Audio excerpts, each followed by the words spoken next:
संपूर्ण राज्यात एक जागृत देवस्थान म्हणून नावारूपाला आलेल्या पुरंदर तालुक्याच्या पूर्व भागातील माळसर्स येथील श्री क्षेत्र भुलेश्वर येथे आज महाशिवरात्रीनिमित्त 2 लाख भाविकांनी शिवलिंगाचे दर्शन घेतले.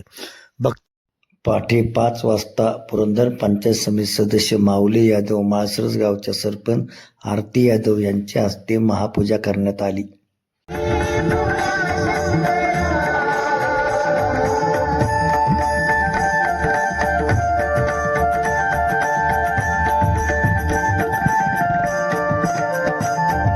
मी माऊली यादव, पंचायत समिती सदस्य पुरंदर.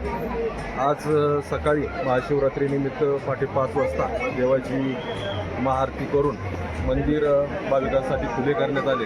खरं तर यावर्षी उन्हाळा तीव्र स्वरूपाचा असताना देखील भीमाशंकर येथील मंदिर कामानिमित्त बंद असल्याने सकाळपासूनच मंदिर परिसरात दर्शनाच्या खूपच मोठ्या रांगा त्या ठिकाणी लागलेल्या आहेत. सकाळपासून जवळपास 2 लाखापेक्षा जास्त भाविकांनी या ठिकाणी दर्शन घेतलेले आहे. जेजुरी पोलीस स्टेशनच्या वतीनं चोख असा बंदोबस्त त्या ठिकाणी राबवण्यात आलेला आहे. माळसर्स ग्रामपंचायत त्याचबरोबर पुरंदर तालुका पंचायत समितीच्या वतीनं या ठिकाणी एक प्रशासन चांगल्या पद्धतीनं काम करते. प्राथमिक आरोग्य केंद्र माळसर्स यांच्या वतीनं आरोग्य सेवा त्या ठिकाणी उपलब्ध करून दिलेली आहे. माळसर्स ग्रामपंचायतच्या वतीनं पिण्याच्या पाण्याची स्वच्छ पिण्याच्या पाण्याची व्यवस्था करण्यात आलेली आहे. त्याचबरोबर मोठ्या प्रमाणात भाविकांचं या ठिकाणी अन्नदान देखील सुरू आहे.